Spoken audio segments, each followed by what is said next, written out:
Howdy y'all, welcome to Intermediate Fundamentals, also known as Hootnanny, Bitnanny. In this section we cover two different styles, swing and a rock style. We're also going to be giving you two different rhythms that you're going to be able to use with your beginner students or intermediate students that are getting a little bit more further into the drum set. It'll also be a benefit too to the educator as well, those that have never had an experience with playing on a drum set before. This will be a go-to video on how to properly wean yourself into playing the trap set for the first time in general. So let's go ahead and get started.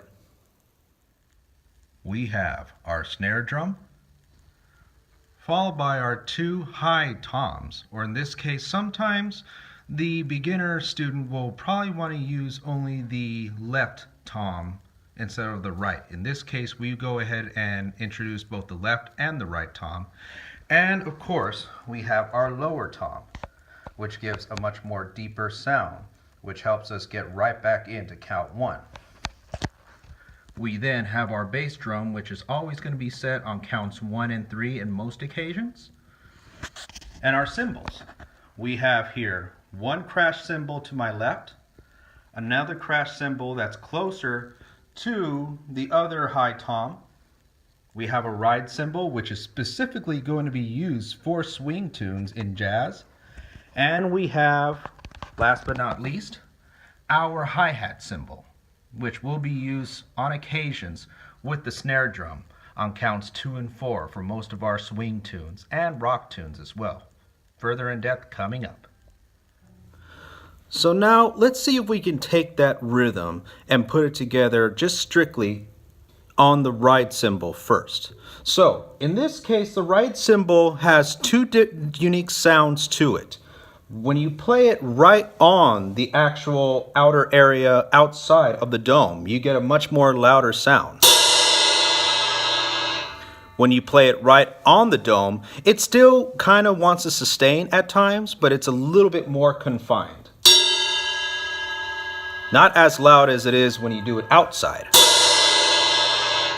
In this case, you can still use that swing rhythm on either or. It just depends on the educator telling his or her students which they want more for swing, or it could be just a personal preference too. Oh, I like it more loud, or I like it more confined. So we'll show you two different styles. So in this case, we want to go ahead and check our grip again on our sticks. Make sure that the two fingers, your index and thumb, are close together. Bring them around the stick like so, and just wrap around just like so, only to where you only have a little bit of the stick's butt area showing.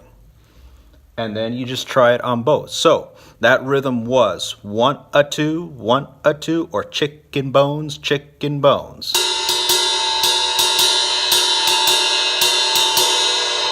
And of course, if you want to kill that sound, all you gotta do is just grab the cymbal, just like so, and it already just restricts the sound. We do it now with the dome sound.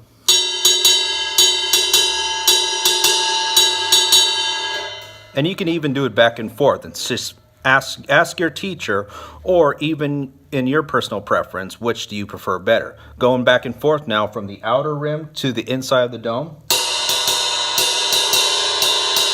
to the dome,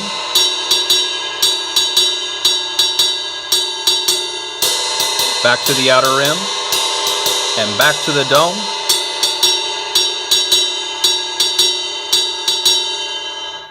In most cases, the ride cymbal will always be used more so than using a regular snare sound or a bass drum sound. In this case, for a swing style, the two sounds that are going to be heard most of all will always be the ride cymbal and our hi-hat cymbal.